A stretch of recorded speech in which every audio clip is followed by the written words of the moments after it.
वचन, सत्य वचन, अमर वचन, जीवित वचन, दिव्य वचन, सत्य वचन, अमर वचन, जीवित वचन। साई दा बाबा बनी दा बाबा बगरे जनी रे जनी रे जनी रे जनी रे सा। दिव्य वचन, सत्य वचन, अमर वचन, जीवित वचन, दिव्य वचन, दिव्य वचन।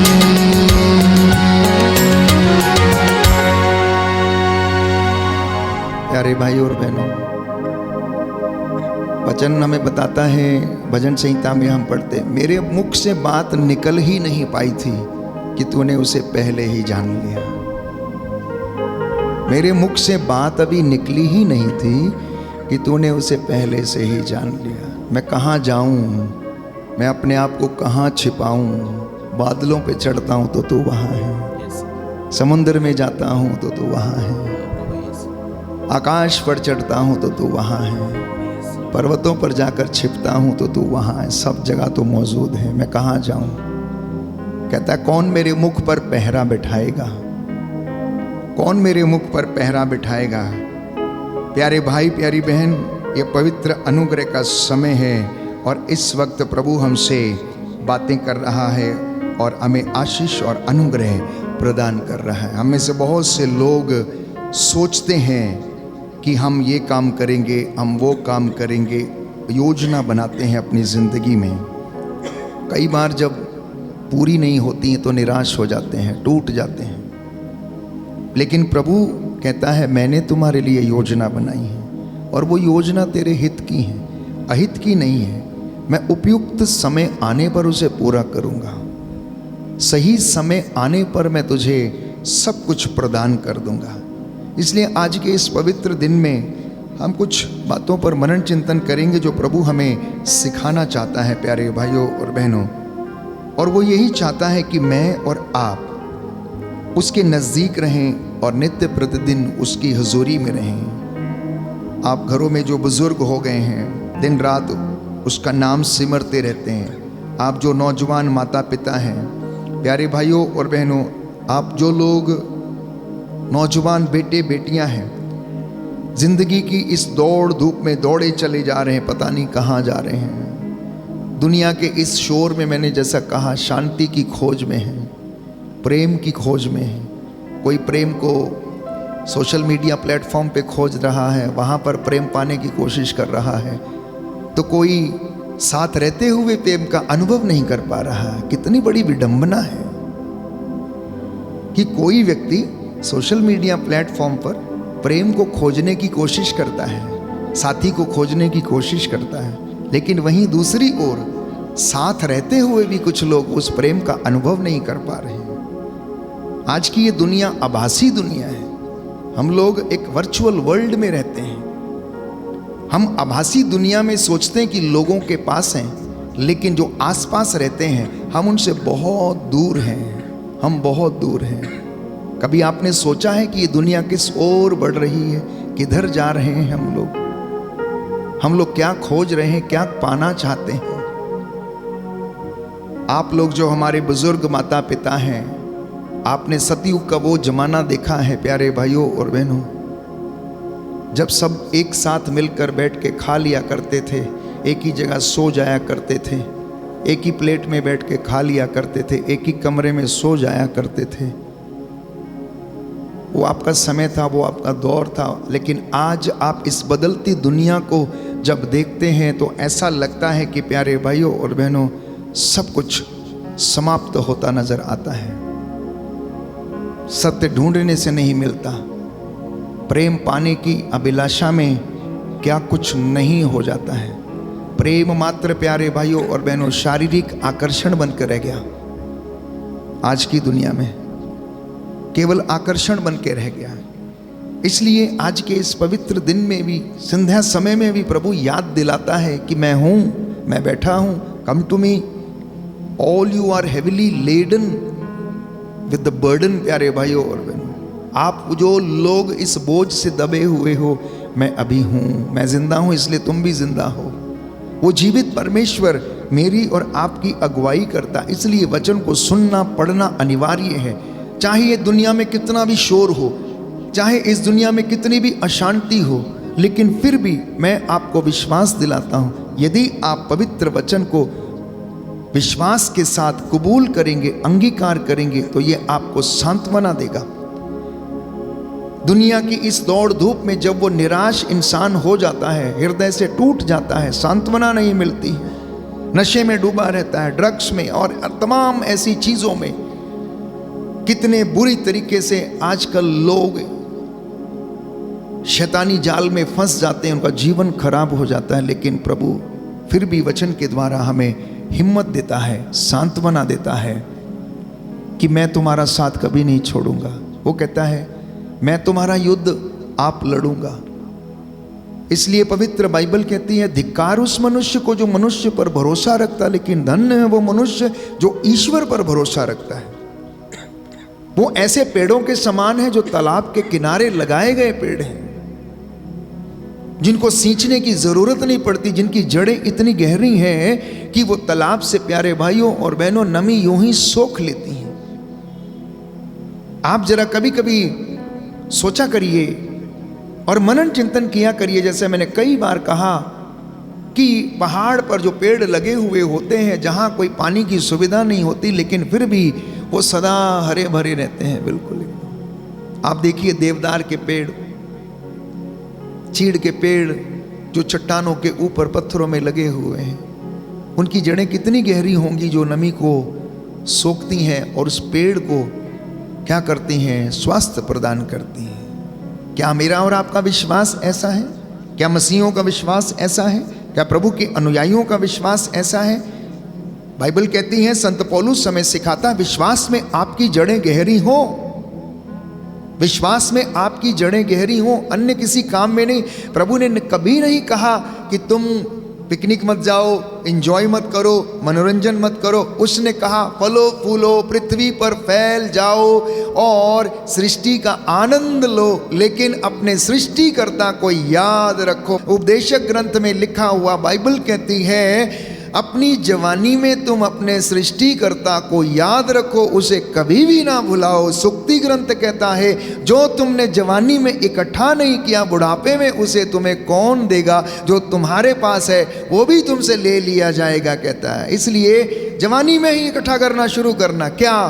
पैसे के साथ साथ पवित्रता, पैसे के साथ साथ प्रभु की दया, पैसे के साथ साथ प्रभु के वो प्यारे भाइयों और बहनों महान गुणों को, विनम्रता को, सेवा भाव को, ये बचपन से एकत्र करने की कोशिश करना। और हमारी यहाँ की जो संपत्ति हमारे पास है, जो कुछ भी है, उसे स्वर्गीय संपत्ति में कन्वर्ट करना, ये पवित्र बाइबल हमें सिखाती और प्रभु हमें बुलाता। Hallelujah, hallelujah. यीशु की स्तुति हो, यीशु की स्तुति हो, यीशु को धन्यवाद, यीशु को धन्यवाद, यीशु की आराधना हो, यीशु की आराधना हो, यीशु की महिमा हो, यीशु की महिमा यीशु हो, को धन्यवाद, यीशु को धन्यवाद। Hallelujah, hallelujah, hallelujah, hallelujah. तो अफेसियों के पत्र अध्याय 5 पद संख्या 16 और उससे आगे ये वचन मैं आपके लिए पढ़ना चाहता हूं। वर्तमान समय से पूरा लाभ उठाएं, क्योंकि ये दिन बुरे हैं। वर्तमान समय से पूरा लाभ उठाएं, क्योंकि ये दिन बुरे हैं। आप लोग ना समझ ना बने, बल्कि प्रभु की इच्छा क्या है ये पहचाने। कोई भी ईश्वर की इच्छा को जानना नहीं चाहता है, कोई भी ईश्वर की इच्छा को पहचानना नहीं चाहता, इसलिए बिना उद्देश्य के वो चलता जाता है, दौड़ता रहता है, छोटा हो बड़ा हो। ईश्वर आपसे चाहता क्या है? आप पुरोहित हैं तो पुरोहित से क्या चाहता है? आप धर्म बहन हैं तो धर्म बहन से क्या चाहता है? आप प्रचारक हैं तो प्रचारक से क्या चाहता है? आप माता पिता हैं तो माता पिता से क्या चाहता है? आप नौजवान हैं तो नौजवानों से प्रभु क्या चाहता है? संत पौलुस कहता है, आप ईश्वर की इच्छा क्या है उसे पहचाने। इतना ही नहीं, पवित्र बाइबल कहती है आप उन बातों का पता लगाने की कोशिश करो जो ईश्वर को प्रिय हैं। अगर आप अपने परिवार में, अपने समाज में उन चीज़ों का पता लगाने की कोशिश करते रहेंगे कि ईश्वर को कौन सी चीज़ प्रिय है, तो बुराई में आप कभी भी नहीं पड़ेंगे। आपका बच्चा बुराई में कभी नहीं पड़ेगा, दंपति बुराई में कभी नहीं पड़ेंगे। बाइबल कहती है अंगूरी पीकर मतवाले नहीं बने, क्योंकि इससे विषय वासना उत्पन्न होती है, बल्कि पवित्र आत्मा से परिपूर्ण हो जाएं। मिलकर भजन, स्तोत्र और आध्यात्मिक गीत गाएं, पूरे हृदय से प्रभु के आदर में गाते बजाते रहें। हमारे प्रभु ईसा मसीह के नाम पर सब समय सब कुछ के लिए पिता ईश्वर को धन्यवाद देते रहें। Hallelujah, hallelujah. यीशु की स्तुति हो। यीशु की स्तुति दाहिना हो। हाथ उठाकर अंगीकार करेंगे, यीशु की महिमा हो। यीशु की महिमा हो। Hallelujah, hallelujah. हे प्रभु यीशु, हे प्रभु यीशु, मैं विश्वास करता मैं हूँ विश्वास करता आप हूँ मुझसे बातें कर रहे हैं। आप मुझसे बातें कर रहे हैं। Hallelujah, hallelujah. यीशु की स्तुति हो। यीशु की स्तुति यीशु हो। को धन्यवाद। यीशु को धन्यवाद। Hallelujah, hallelujah. हालेलुया। हालेलुया। अब हम में से कई लोगों को ये डाउट होता है कि ये कैसे होगा, ये कैसे होगा, हम तो कर नहीं पाएंगे, हम तो कर नहीं पाएंगे। लेकिन संत पौलुस उसका भी जवाब देता है। उसका जवाब ये है, एफेसियों के पत्र अध्याय 3 पद संख्या 20 और उससे आगे, जहां पर लिखा हुआ है जिसका सामर्थ्य हम में क्रियाशील है और जो वे सब कार्य संपन्न कर सकता है जो हमारी प्रार्थना और कल्पना से अत्यधिक परे है, उसी को कलीसिया और ईसा मसीह द्वारा पीढ़ी दर पीढ़ी युगों युगों तक महिमा मिले, आमीन। और वो सब काम हम में क्रियाशील कर सकता है। आपकी और मेरी जिंदगी में हर काम को वो कर सकता है। प्यारे भाइयों और बहनों, इसलिए हम तमाम लोगों को जो प्रभु के अनुयायी हैं, उसके भक्त हैं, उसके मार्ग पर चलते हैं, उन्हें इन सब बातों को अपने हृदय में संजो के रखना, उन्हें आत्मसात करना और अपनी जिंदगी में क्रियान्वित करना है। जब तक ये आप क्रियान्वित नहीं करेंगे तब तक मेरा और आपका विश्वास दृढ़ ना होगा। क्योंकि बाइबल कहती, संत पौलुस लिखता है, कर्मों के अभाव में हमारा विश्वास निर्जीव है। अगर कर्म अच्छे नहीं है तो जितना मर्जी विश्वास कर लिया जाए वो निर्जीव रहेगा। प्यारे भाइयों और बहनों, जो वचन हम सुनते हैं, जो वचन हम पढ़ते हैं, जो वचन हम बोलते हैं, उसे अपनी जिंदगी में आत्मसात करना, आत्मसात करने के बाद उसे अपनी जीवन में लागू करना, ये पवित्र बाइबल सिखाती है। हम में से बहुत से लोग बेकार की चिंता में पड़े रहते हैं, बेकार की चिंता में पड़े रहते हैं। बहुत से लोग प्यारे भाइयों और बहनों कई बातों की विषय में चिंतित हैं। हो सकता है बच्चे, हो सकता है पड़ोसी, हो सकता है खेत खलियान, हो सकता है जमा पूंजी कि ये किसकी होगी, किसको दिया जाएगा। कभी कभी बुजुर्ग उससे अटैच्ड रहते हैं और अंतिम क्षणों तक उसी जमा पूंजी के पीछे चिंतित रहते हैं कि क्या होगा, कैसे होगा। बाइबल कहती, मैं वचन पढ़ना चाहता हूं आपके लिए इस विषय में। प्यारे भाइयों और बहनों, संत पौलुस लिखता है, जो बेकार की बातों की चिंता करते हैं उनकी बुद्धि पर अंधकार छाया हुआ है और वे अज्ञान और हृदय की कठोरता के कारण ईश्वरीय जीवन से बहिष्कृत हो गए हैं। एफेसियों का पत्र अध्याय 4 पद संख्या 18। Hallelujah, hallelujah. यीशु की स्तुति हो। यीशु की स्तुति हो। प्रभु का वचन कहता है, प्रभु का वचन कहता है, एफेसियों का पत्र एफेसियों का पत्र अध्याय 4 पद संख्या 18, जो बेकार की बातों की चिंता करते हैं, जो बेकार की बातों की चिंता करते हैं, उनकी बुद्धि पर अंधकार छाया हुआ है। अंधकार छाया हुआ है। वे अपने अज्ञान और हृदय की कठोरता के कारण ईश्वरीय जीवन से बहिष्कृत हो गए हैं। वे नैतिक बोध से शून्य होकर लंपटता के वशीभूत हो गए हैं। और उनमें हर प्रकार के अशुद्ध कर्म की लालसा निवास करती है।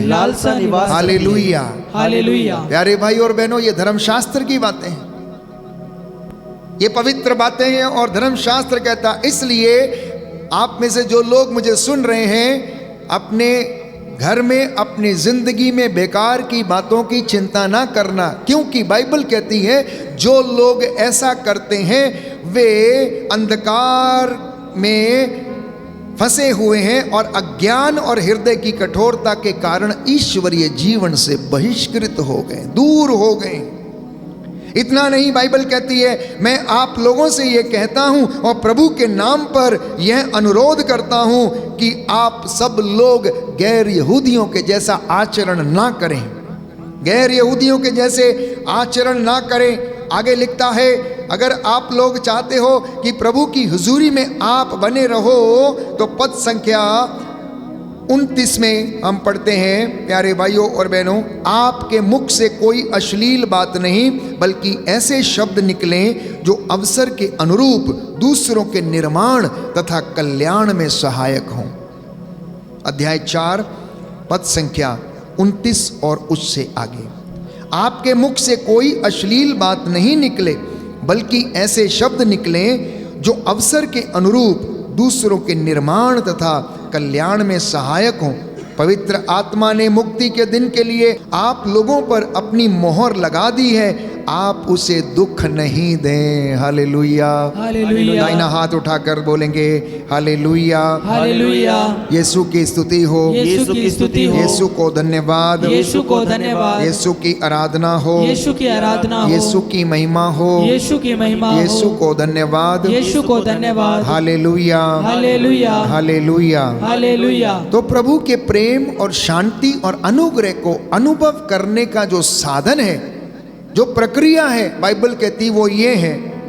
और लिखा हुआ है कि आप लोग पवित्र आत्मा को दुखी ना किया करें, पवित्र आत्मा की प्रेरणा का दमन ना किया करें, अन्यथा एजेकियल नबी के ग्रंथ में हम पढ़ते हैं प्रभु का वचन ये कहता है मुझे तेरे अहंकार के कारण एकांत में बैठकर रोना पड़ेगा।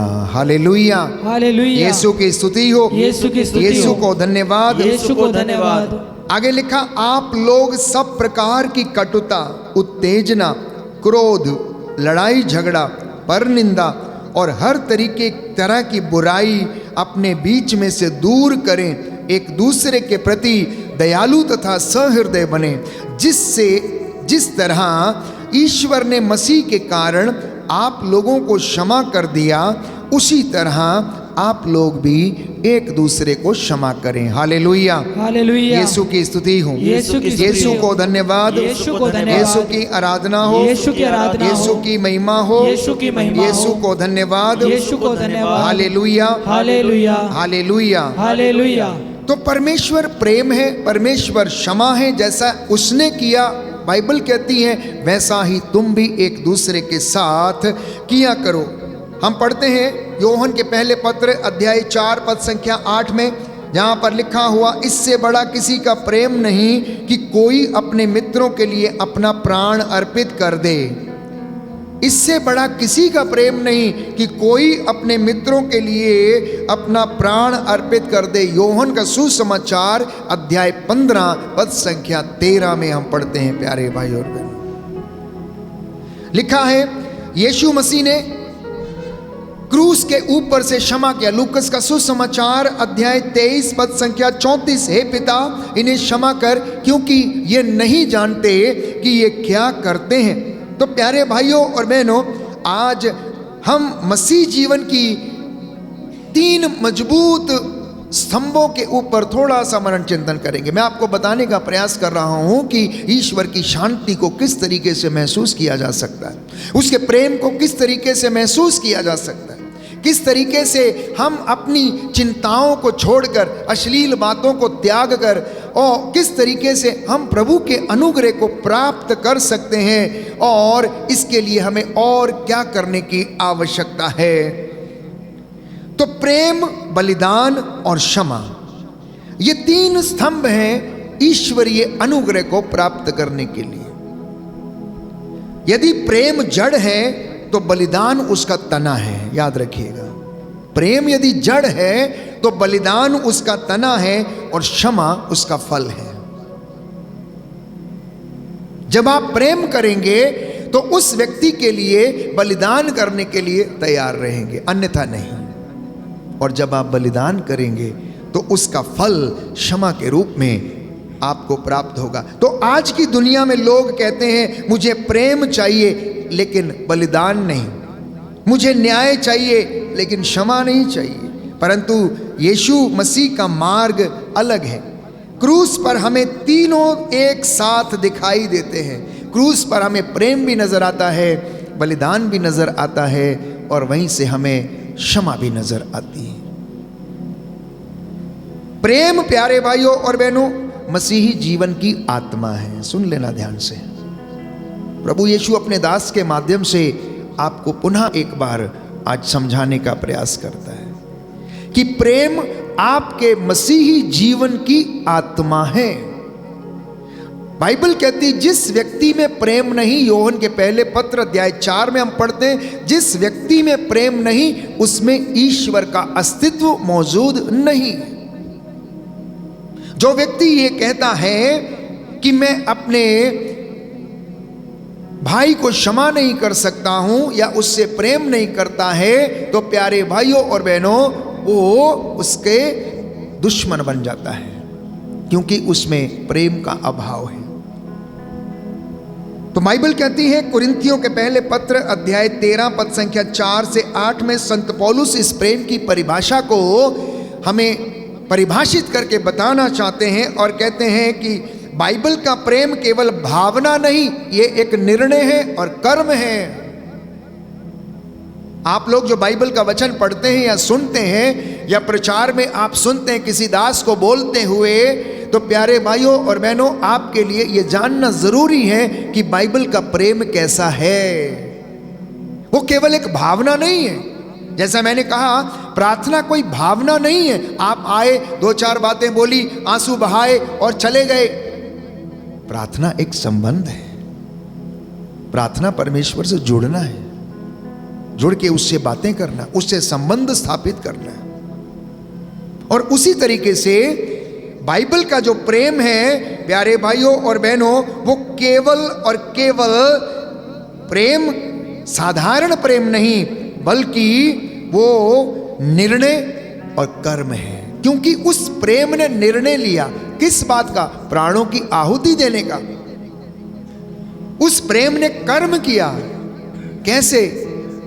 उसने क्षमा करके दिखाया। जब उसने कहा कि एक दूसरे को क्षमा करो, तो उसने खुद क्षमा करके दिखाया पहले। हे पिता, इन्हें क्षमा कर, क्योंकि ये नहीं जानते कि ये क्या कर रहे हैं। यीशु ने कहा, यदि तुम मुझसे प्रेम रखते हो तो मेरी आज्ञाओं का पालन करोगे। योहन का सुसमाचार अध्याय 14 पद संख्या 15 में हम पढ़ते हैं। आगे वो कहता है कि प्रेम अगर है तो आज्ञाकारिता होगी, और अगर आज्ञाकारिता आ गई तो सेवा का भाव आ जाएगा, और सेवा का भाव यदि आ गया तो त्याग करने से आप पीछे नहीं हटेंगे। आप कुछ भी त्याग कर सकते हैं, किसी के लिए भी त्याग कर सकते हैं। वो सेवा का भाव हमारी जिंदगी में आना अनिवार्य है। ये प्रभु हमें आज के इस पवित्र दिन में सिखाना चाहता है। तो बाइबल का यह प्रेम निस्वार्थ प्रेम है। क्या आप कभी महसूस करते हैं अपनी जिंदगी में? आपने कभी महसूस किया? हो सकता है आपने केवल प्राप्त करना चाहा, कभी देना नहीं चाहा। आप में से बहुत से लोग केवल प्रेम पाने की इच्छा करते हैं, देने की इच्छा रखते नहीं है, और इसीलिए आपका रिश्ता टूटा हुआ है। इसीलिए पति पत्नी का संबंध टूटा हुआ है, क्योंकि आप उनसे अपने स्वार्थ के लिए प्रेम को पाने की अभिलाषा रखते हैं, लेकिन आपके अंदर त्याग की भावना नहीं है, और इसीलिए आप उस प्रेम से वंचित रहते हैं। लेकिन बाइबल का प्रेम ऐसा नहीं था। बाइबल का प्रेम त्याग भरा प्रेम है। बाइबल का प्रेम निर्णय लिया हुआ प्रेम है। बाइबल का प्रेम कर्म करने वाला प्रेम था। बाइबल का प्रेम आज्ञाकारिता वाला प्रेम था। इसलिए बाइबल कहती है योहन के सुसमाचार अध्याय 3 पद संख्या 16 में कि प्रभु ने, ईश्वर ने इस दुनिया से इतनी मोहब्बत की कि उसके लिए अपने इकलौते बेटे को कुर्बान कर दिया। उसके लिए उसने हमसे कुछ भी नहीं मांगा, कुछ भी नहीं मांगा प्यारे भाइयों और बहनों। तो प्रभु का ये प्रेम निस्वार्थ प्रेम, जिसे हम अंग्रेजी में आगपे कहते हैं, आगपे लव, क्योंकि परमेश्वर ने जगत को ऐसा प्रेम किया कि उसने अपने इकलौते बेटे को उसके लिए कुर्बान कर दिया। और रोमियो के पत्र अध्याय 5 पद संख्या 8 में प्रभु का वचन ये कहता, हम पापी ही थे जब मसीह हमारे लिए मर गए। हम पापी ही थे जब मसीह हमारे लिए मर गए और वो हमारे उद्धार के लिए मर गया। प्यारे भाइयों और बहनों, यह प्रेम योग्यता पर नहीं परंतु अनुग्रह पर आधारित है। यह प्रेम योग्यता पर नहीं कि आप बहुत बड़े हैं, आप बहुत अच्छे हैं, आप बहुत सुंदर हैं, आप में ये टैलेंट है, योग्यता पर नहीं, यह अनुग्रह पर आधारित है कि प्रभु ने अपने दास को यह अनुग्रह प्रदान किया है कि वो उसकी हड्डियों की रक्षा करेगा, वो उसका मार्ग प्रशस्त करेगा और वो उसके होठों को पवित्र करेगा, वो अपने वचनों को उसके मुख पर रखेगा ताकि उसके माध्यम से वो दुनिया की अगुवाई कर सके और ईश्वर की ओर उन्हें ला सके। प्यारे भाइयों और बहनों, तो एक माँ की छोटी सी कहानी मैं आपके साथ साझा करना चाहता हूँ। एक माँ ने अपने बीमार बच्चे के लिए अपनी किडनी दान कर दी। एक बच्चे की किडनी खराब हो गई। अब एक माँ के लिए इससे ज़्यादा और क्या हो सकता था। ढूंढने पर वो कहीं पर शरीर का अंग नहीं मिला तो उसने अपने खुद की किडनी को दान कर दिया। किसी ने पूछा, क्या आपको डर नहीं लगता? क्या आप एक किडनी पर रह लोगी? आपका क्या होगा? इन्फेक्शन हो जाएगा तो क्या होगा? कैसे काम करोगी? कैसे चलो फिरोगी? क्या करोगी? क्या ज़रूरी है तुम्हें किडनी देना? जाकर कहीं से खरीद लो, कहीं से लेकर। इस तरीके की तमाम बातें आज भी दुनिया में लोग दूसरों को, प्यारे भाइयों और बहनों, कमज़ोर करने के लिए देते रहते। लेकिन माँ का हौसला देखिए प्यारे भाइयों और बहनों। माँ ने कहा, माँ का प्रेम डर से बड़ा है। माँ का प्रेम डर से बड़ा है। अगर मैं अपने बच्चे से प्रेम ना करती तो शायद ये डर जो था प्रेम से बड़ा हो जाता। क्योंकि मैं इससे प्रेम करती हूँ तो इसलिए माँ का प्रेम जो है ये डर से बड़ा है। यही प्रेम हमें क्रूस पर दिखता है प्यारे भाइयों और बहनों। यीशु ने डर नहीं चुना बल्कि उसने प्रेम चुना। वो डरा नहीं। जब उसे धमकाया गया, जब उसे कोड़े लगाए गए, जब उसे धक्के दिए गए, जब उसे धमकाया गया, जब उसे धमकियां दी गईं, तो वो डरा नहीं प्यारे भाई और बहनों। वो डरा नहीं बल्कि उसने प्रेम का रास्ता चुन लिया और प्रेम के खातिर वो कुर्बान हो गया। मैंने कहा ना, अगर आपके मन में किसी के प्रति प्रेम है तो त्याग की भावना अवश्य उत्पन्न हो जाएगी। यदि आप उस व्यक्ति से बेइंतहा प्रेम करते हैं तो आत्मनिरीक्षण का ये समय है। This is a time of self reflection. और वो रिफ्लेक्शन ये है, क्या मेरा प्रेम केवल शब्दों में है या फिर वो कार्यों में भी दिखता है? क्या मैं कठिन लोगों से भी प्रेम कर सकता हूं या नहीं? क्या मैं कठोर लोगों से भी प्रेम कर सकता हूं या नहीं? क्या उन लोगों से भी प्रेम कर सकता हूं जिन्होंने मुझे क्या कर दिया? दरकिनार कर दिया, जिन्होंने मुझे धिक्कारा, जिन्होंने मुझे मारा पीटा, गाली दे दी। पौलुस को मारकर शहर के बाहर प्यारे भाइयों अधमरा करके उसे डाल दिया और सोचा कि वो मर गया है, लेकिन फिर भी वो पीछे नहीं हटा। उसने सब कुछ सहन किया। बाइबल कहती है उसके चेले आकर उसको उठाकर ले गए, वो स्वस्थ हुआ। उसका बेड़ा जहाज 3 बार तोड़ा गया जब वो कुरिन्थ की यात्रा कर रहा था कि वो ना जाए और वचन का प्रचार ना करे। फिर भी उसने उन लोगों को क्षमा किया। तो क्या मैं अपने परिवार, पड़ोसी और कलीसिया से सच्चा प्रेम करता हूं? छोड़िए बाहर की बातें, अपने आप से पूछिए। आप घर के मुखिया हैं, आप घर के पिता हैं, आप घर की माता हैं। जरा अपने दिल पे हाथ rखकर यीशु के सामने ये अंगीकार करने की कोशिश करना और कहना कि मैं अपने बच्चों से सच्चा प्यार करता हूं, मैं अपनी पत्नी से सच्चा प्यार करता हूं, मैं अपने पति से सच्चा प्यार करती हूं। अपने दिल पर हाथ रखकर कहना और अंगीकार करना, क्योंकि ये रिफ्लेक्शन का समय है। ये बात प्यारे भाइयों और बहनों प्रभु आज आपके दिल में, हृदयों में डालना चाहता है कि बिना प्रेम के आप लोग ईश्वर का अनुग्रह ग्रहण नहीं कर सकते हैं। हो सकता है आप साथ उठते बैठते चलते फिरते हैं, जरूरी नहीं कि आप में प्रेम है। हो सकता है स्वार्थ के कारण भी आप चलते फिरते हो साथ में। हो सकता है आपको किसी चीज़ से पाने की आशा, इसलिए साथ चलते हैं। तो बाइबल कहती है, यूहन्ना का पहला पत्र अध्याय 3 पद संख्या 18 की, हे बालकों, हम ना तो वचन से और ना जीभ से परंतु कर्म से और सत्य से एक दूसरे को प्रेम करें। Hallelujah, hallelujah. यीशु की स्तुति हो, यीशु की स्तुति यीशु हो। को धन्यवाद, यीशु को धन्यवाद। यीशु की आराधना हो, यीशु की आराधना यीशु हो। की महिमा हो, यीशु की महिमा हो। यीशु को धन्यवाद, यीशु को धन्यवाद। Hallelujah, hallelujah. Hallelujah, hallelujah. Hallelujah, hallelujah. Hallelujah. Hallelujah. तो प्रतिदिन जो हमें कार्य करना है वो ये है, एक दूसरे को क्षमा करना, एक दूसरे को समय देना, एक दूसरे की सेवा करना, अपने अहंकार को मारना, अपने अहंकार को मारना। ये प्रभु का वचन आज हमें, मुझे और आपको सिखाता है प्यारे भाइयों और बहनों। जब हम क्षमा नहीं करते तो हमारी आत्मा बीमार हो जाती है। जब हम क्षमा नहीं करते तो हमारी आत्मा बीमार हो जाती है। जब हम क्षमा नहीं करते प्रार्थना रुक जाती है, अधूरी हो जाती है। और जब हम क्षमा नहीं कर पाते शांति चली जाती है। एक छोटी सी कहानी, 2 कैदी थे। एक बोला, मैं तो भाई बदला लूँगा बाहर निकल के, उसने मुझे यहाँ पहुँचाया इसलिए मैं छोड़ूंगा नहीं, उसे बर्बाद कर दूंगा। दूसरा बोला, नहीं भाई अब बहुत हो गया, मैं अपने मुद्दई को क्षमा कर दूंगा। दूसरा कहता है, नहीं भाई अब बहुत हो गया, मैं अपने मुद्दई को क्षमा कर दूंगा।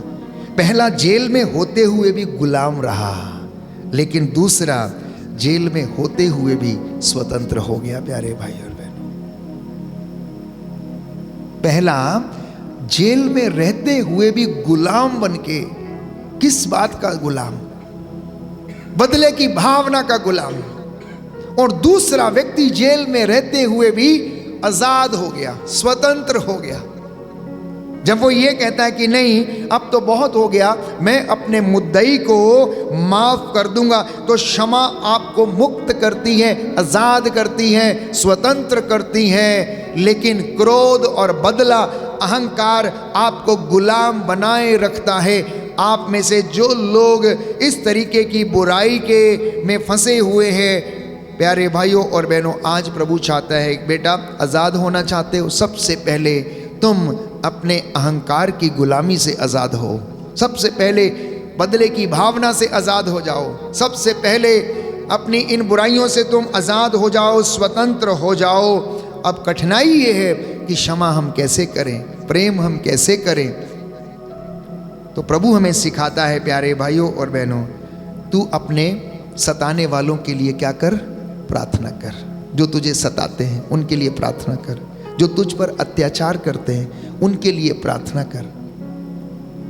तो प्रार्थना करना, अपने मुद्दई के लिए क्षमा मांगना, ये प्रभु का आज का संदेश है। यीशु ने, प्यारे भाइयों और बहनों, क्रूस से अपने शत्रुओं को क्षमा किया। इसलिए उस प्रेम को, उस क्षमा को, उस क्रूस की ओर देखकर, प्यारे भाइयों और बहनों, अपने शत्रुओं को भी क्षमा करना। क्षमा कोई कमजोरी नहीं, याद रखिएगा, क्षमा करना आत्मिक ताकत है। क्षमा करना कमजोरी नहीं, बल्कि क्षमा करना आत्मिक शक्ति है। काश ये बात सब लोग समझ जाएं और एक दूसरे को क्षमा कर दें, तो आत्मिक स्वतंत्रता में आप जीवन व्यतीत करेंगे, आत्मिक शक्ति से आप भरे हुए रहेंगे। इसलिए यीशु ने पेतरुस से कहा, मैं नहीं कहता 7 बार, बल्कि 70 गुना 7 बार। और कोई व्यक्ति यदि क्षमा कर लेता है तो ये उसकी आत्मिक ताकत बन जाती है, और यह ईश्वरीय प्रेम है जो आपकी जिंदगी में, प्यारे भाइयों और बहनों, प्रकट होने लगता है। तो मैंने कहा, जब तक हम क्षमा नहीं करते हम बीमार पड़े रहते हैं, आत्मा अधूरी हो जाती है, आत्मा खाली हो जाती है, सामर्थ्य चला जाता है, शांति चली जाती है, अनुग्रह चला जाता है, अभिषेक चला जाता है। हम एक दूसरे की संगति से दूर होने लगते हैं, अकेलापन महसूस होने लगता है, परिवार बिखरने लगता है, टूटने लगता है। अब आप कहेंगे नहीं, हमारी बर्दाश्त से बाहर है, तो बाइबल इसके विषय में कहती है, प्रभु का वचन संत पौलुस हमें सिखाता है, आप लोगों को कोई भी कष्ट या कोई भी प्रलोभन ऐसा नहीं दिया गया जो आपकी शक्ति से बाहर हो, जिसे आप सहन ना कर सके। आपको हर वो चीज़ उतनी मात्रा में दी गई है जितना आप सहन कर सकते हैं, कुछ भी ऐसा नहीं है। यीशु की पीड़ा बेइंतहा थी, उनका कष्ट, उनका दुख प्यारे भाइयों और बहनों इतना ज्यादा था, इतना ज्यादा था कि वो उसको सहन कर गए। इस दुनिया के पापों का बोझ वो अपने कंधों पर ढो रहे थे। उन्होंने उसी को चुना जिससे कि मैं और आप उसका अनुग्रह प्राप्त करें, आशीष प्राप्त करें। फिर से मैं एक बार दोहराना चाहता हूँ, प्रेम, बलिदान, त्याग प्यारे भाइयों और बहनों और क्षमा, ये हमारे मसीही जीवन के आधार स्तंभ हैं। प्रेम यदि जड़ है तो बलिदान उसका तना है, बलिदान यदि तना है तो क्षमा उसका फल है। तो जब प्रेम आता है आज्ञाकारिता भी आ जाती है और सेवा भाव उत्पन्न होने लगता है, और इसी के साथ इंसान त्याग करने लगता है। परमेश्वर प्रेम है, इसलिए उसका प्रेम प्यारे भाइयों और बहनों निर्णय और कर्म करने वाला प्रेम है। परमेश्वर ने निर्णय लिया कि ईसा मसीह अपना रक्त बहाए और सारी दुनिया के पापों के लिए प्रायश्चित करे। यीशु मसीह ने उस कर्म को किया, अर्थात उस क्रूस को उठाया, वो क्रूस के ऊपर लटका, वहाँ पर उसने अपने प्राणों को त्याग दिया, बलिदान कर दिया। जो उसने कहा वो उसने किया प्यारे भाइयों और बहनों। इसलिए मैंने कहा बाइबल का प्रेम कोई भावना नहीं है, बल्कि वो एक निर्णय है और वो कर्म है जो कि स्वयं प्रभु यीशु ने किया। इसलिए आज वही प्रभु मुझे और आपको भी सिखाना चाहता है कि मेरे बच्चों क्षमा कर दो, मेरे बच्चों आओ मेरे पास, मैं तुम्हें विश्राम दूंगा। शांति चाहते हो, अनुग्रह चाहते हो, मेरे पास आओ।